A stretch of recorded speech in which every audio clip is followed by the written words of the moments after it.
turn to democracy, they refuse, they please not to deal with Russia, although they understand the risk of involving the Wagner forces in Niger. But for now, they are not even thinking of any consequence. What they are focused on is they want to maintain power. This is why it is very necessary for the US to always speak out before any coup happens, to always condemn repressive dictators in civilian garb. This is because these guys and their repressive antics against oppositions and human rights abuses are the major reason people are losing faith in democracy in Africa. Also, the lack of democratic dividends plays a major role. How can people be saying they are practicing democracy but they don't gain anything from it? The lack of good governance, lack of jobs, massive unemployment and insecurity, these are things that make people to lose hope. They will support any change, whether it's military coup or anything, just to get out of the status quo. Not that forceful takeover of government is good. No, it is condemnable. In fact, it takes the country backwards instead of forwards. But it's a result of something. It's a cause and effect. If there was good governance in these countries where we have seen military coups in the past, they wouldn't have even ventured to forcefully take over the government. So the United States can start by changing their policy towards Africans. For instance, in Mali, there was an election. That election was flawed and lacked integrity. No one talked about it. Even their constitutional court approved the heist that they call election. What happened after? The military boys forcefully took over power. This same thing happened in Guinea. There was an election that was flawed, but their constitutional court also approved and authorized that election. A few months later, the military struck. So the double standards of the United States is very clear. In the streets of many African countries, the United States have lost a lot of credibility. No one takes them seriously. They see the double standards. Why don't the United States take it seriously like they do in their own country? Look at the way the United States reacted to the January 6th invasion of Congress. Many have been jailed for their involvement in the invasion of the Congress. They have also held a lot of hearings in the Congress. So they don't use the same energy on African leaders who violate the rules of democracy. Yes, Newland made it clear that they will not send aid to a military government, that they are withdrawing all assistance, even military assistance. But these guys don't care. That's why they are military boys in the first place. What they care about now is holding on to power. Whether they will form a transitional government to get back to democracy quickly enough, they will decide that in the future. But right now, their preoccupation is to hold on as long as possible. The same way the United States didn't strongly condemn what happened in Guinea during the elections and also in Mali, it's the same way they didn't strongly condemn what happened in Nigeria during the presidential election. The presidential election in Nigeria was the worst in Nigeria's recent history. Despite the approval of use of technology, Nigeria's Electoral Commission abandoned the use of technology to transmit the results live, which enabled Tinubu and his party to rig the election in their favor. The US government can't say they are not aware of this. They also sent observers who, of course, would have made their reports known, just like the EU did when they released their report. It was exactly the same thing that many observers said. Even local Nigerian observers, they said the same thing. Up till now, they've never made any statement condemning what happened during the election. In fact, they quickly congratulated him. Of course, Biden didn't congratulate him directly. So they are enabling a political coup.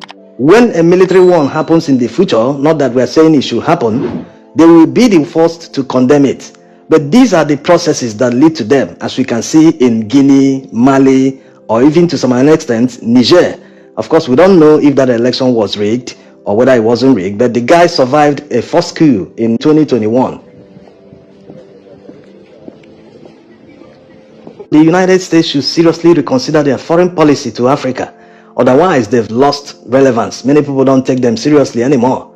It's not all about money and giving aid.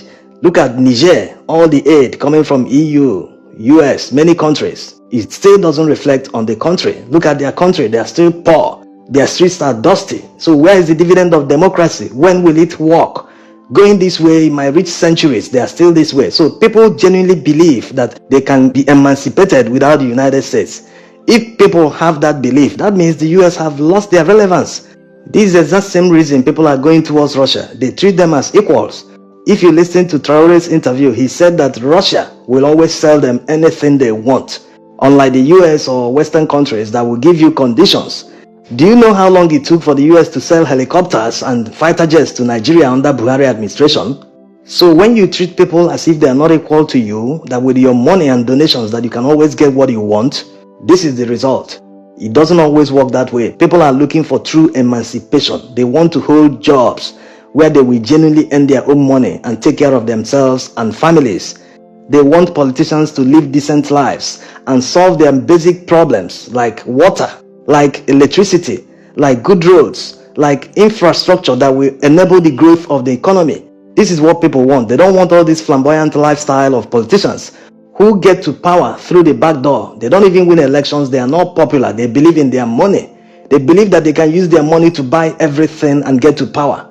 This is equivalent to military coup. In fact, military coup is even better because it's faster. Elections take time and resources to conduct. Look at the time it took INEC to conduct the presidential election. They spent months training their staff. They spent billions purchasing equipment to conduct the election. At the end of the day, they conducted a political coup. And going by their own results, they announced the wrong winner in many states. The evidence is before the Presidential Election Petition Court, who are expected to deliver judgment very soon. If there is good governance in many African countries, the military will never contemplate a coup because it will never be popular with the masses. Yes, if many people are living the good life, they see that the government is spending their money judiciously and making efforts to better their lives. They will always support such governments. People will never support a corrupt government or people who came to power through the back door. They will never support kleptocrats. They will never support people who their intentions only are to enrich themselves and their friends. They don't ever care about the country. Just like Tinubu, whose election is still contested in the court, the first thing he's about to do is to declare war in Niger. Why? It shows he doesn't care about the Nigerian people because the conflict will never benefit Nigerians in any way, especially those living at the border states near Niger. So it's obvious that the US foreign policy is not working despite the billions of dollars they spend in many countries to get the leverage. People still don't like the United States. Most people in Africa see them as having a different standard in their country and having a lower standard in Africa, which is not correct. All humans are created equal. It is in the US Constitution. So why treat Africans differently? It's time US policymakers went back to the drawing board. They need to come back with a better policy in dealing with Africans. You can't fold your hands and feel it doesn't concern you when dictators oppress their citizens in a democracy, which can't happen in the United States. It can never happen. So why do you stand by? Not that you are supposed to invade the countries and do things forcefully, but at least use that same energy you use in condemning military coups. Use that same energy to come down hard on the civilian governments in a democracy that are oppressing their citizens, so that they will change and start giving their people dividends of democracy. They'll start working for their people instead of working for themselves. Is it not better and cheaper to approach it this way? Instead of waiting for them to fail and maybe on the verge of their failing, there's a military coup and you start expending energy in negotiations. Forceful takeover of power is not the right way to go, but politicians give the military the excuse to do that all the time. And when there is a military coup, you see people coming out to support them. Why is that? In Nigeria, for instance, sometimes one is forced to make a comparison between a military government and a civilian government. Majority of the infrastructure we have in Nigeria today were built during the military era. Can you beat that? The so-called democracy and the best form of government can't deliver infrastructure. How is that possible that a military government delivered more infrastructure than a civilian one in a democracy? Yes, it's very possible because the politicians are always focusing on non-issues. They're always focusing on frivolities. How can the Speaker of the Federal House of Reps have more than 20 aides, special advisors that do nothing? Most democratic governments are so overbloated. They waste all the money in governance. The cost of governance is too high. Look at the number of ministers and special advisors Tinubu appointed. All these are just wastages. They waste money as if it's their own. Even if it's their own, they won't waste it the way they are wasting Nigerian people's money.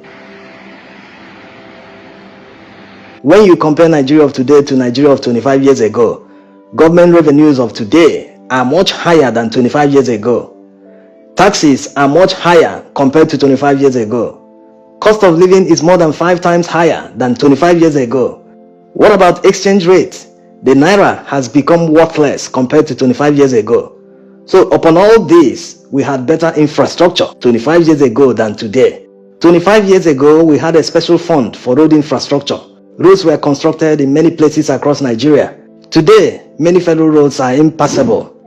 So does it mean that military dictators can deliver good governance better than elected government officials? Is that what it means? These military guys ordinarily can't be compared with guys from the private sector, economists, people that have no military background, that are supposed to know better than military guys. But when you make this kind of comparison, you see that military boys perform better than supposed professionals who were supposedly elected by the people. So when this kind of comparison is being made by people, you know that things have really gone out of hand. This is where the problem lies. The problem is not just the military coups. The major problem is the lack of good governance. Why do politicians give military guys the opportunity and the excuse to strike? That's the main thing. If there is good governance, no one will strike. It will be very unpopular that they themselves might even run away. So going forward, it is expected that US policymakers should make amends and come back with a better policy. If they really don't care about what people think about the United States, their reputation, of course they do. Because if they didn't, they wouldn't be spending all that money to buy influence. Yes, if you give someone money to buy influence, the person will oblige you. But after spending those billions, you still find out that you don't have the influence that you spend that money to buy.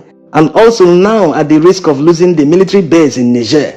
Because the military junta are still insisting that the US and France close down their military bases in Niger. The more Western countries pressure Niger, the more people think, what's so interesting about Niger? Is there anything special that people don't know in Niger? Thanks for watching.